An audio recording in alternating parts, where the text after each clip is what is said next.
fired from my job, but received a year's worth of pay and got my boss fired.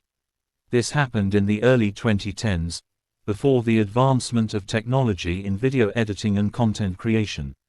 I was hired as a content creator for a university that wanted to leverage YouTube to kickstart their branding campaign. The pay was low, roughly $2,200 USD, and in those days, there were not that many video content creators around, and the process usually took a long time from start to finish. I was hired, and on my second day, my manager presented my KPI of 85310-minute videos in 52 weeks, which was impossible for a one-man team in those days. This meant I had to do the scripting, producing, casting talents, shooting videos, composing music. They were too cheap to pay for a royalty-free music subscription, and editing, all of which I had to use my own equipment and software because their cameras and computers were so old. They simply couldn't handle the strain of even doing things in 720p, much less 1080p. I tried to let my manager know, but she just smiled encouragingly, telling me to give it a try, assuring me if the videos were good, the quantity would not be what she focused on. Hearing this, I agreed to give it a try. My manager treated me well in the first month. However, one day when she found out I was a smoker, her attitude changed overnight. A colleague had actually done a facepalm when I told her about it, and she let me know that the manager hated smokers and often advocated to get them fired. She started nitpicking me on everything, from smelling like cigarette smoke after my breaks, coming in 5 to 10 minutes late despite doing more than 4 hours of overtime daily, not being contactable during break times, the list goes on. But I soldiered on, because I just wanted to do the work and do it well. 5 months in, I was called into the director's office where I saw my manager putting on her best, displeased but gleeful face, and I felt my stomach drop. The director told me that she was disappointed because she had heard that I was falling behind on my work, and it was already halfway through the year and I had only completed 30 out of my 85 videos. I tried to explain that I had been working my butt off on these videos. I literally worked 6 days out of the week, over 60 hours just to do what needed to be done, and that being a one-man army made things impossible, and also the fact that the videos I had put up grossed the highest views ever on their YouTube page. I also recounted how my manager said that she was looking for quality videos over quantity. The director dismissed this and stated that the KPI was simply 85 videos in a year, and since it was almost half a year in with my numbers at less than half, she felt it prudent to cut the cord early.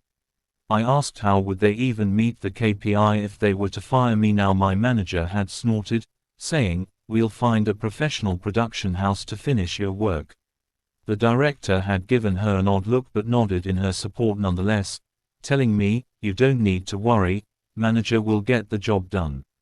That was when a light bulb went off in my head. Seeing as I was the content professional in the office, one of my jobs was to keep a database of production houses to use in the event we needed to do a shoot that required more resources, and I was sure that they would be using the production houses in my database as my manager had no contacts in the production industry. So, I changed the contact numbers and messed up all the emails on all of the entries except one. The one, I had a friend working as a junior director, not an assistant director, but a director assigned to smaller video projects. I gave him a call and told him of my plan, and sure enough within 2 days, they were called to come in to pitch. I told him that I had a plan that was a win-win for us. It would instantly help him and put him on the fast track to a director position by bringing in that much business to his production house, and it would also benefit me financially. I would teach him exactly how to pitch to win over the boss and the director, and in turn, his company would pay me a standard finder's fee of 15%. He agreed instantly and immediately put me on the line with his general manager, who upon realizing this was to be 6 months of work for a high 6-digit payout, instantly agreed and drew up a contract. As it turns out, after I gave them a metaphorical, step-by-step playbook, they were the perfect fit, somehow understanding the needs and style of the university as well as the sort of themes the university wanted to feature. The director and my former boss were amazed that my friend's production house was so familiar with their content that they signed him up on the spot. Now, even back then, using a production house back then was not cheap. Each video that they produced could cost double to triple my monthly salary, given that they had specialized people for each function: producer, director, director of photography, gaffer, sound person, video editor, assistant director, production assistants, etc. But this meant that they could complete a video every 2 to 3 days. So yes, they produced 50 videos in a span of 4 months for over 100 months of my salary, and I sat back and collected the healthy 15%, which was about 15 months of my salary. This allowed me to put money aside for a holiday and the rest to further my studies with a respected film school overseas. I thought my plan ended here and I had gotten back at my former bosses, but to my surprise, I received a call from my colleague while I was holidaying in Bali one day. This was the same colleague who had facepalmed when I told her that my manager had found out that I was a smoker. She told me that my former manager had been fired and my director given a massive blasting by the chancellor of the university. The content creation project which I was hired for was only given a budget equating to about 1.5 years of my salary, and they had exceeded that budget by over 10 times.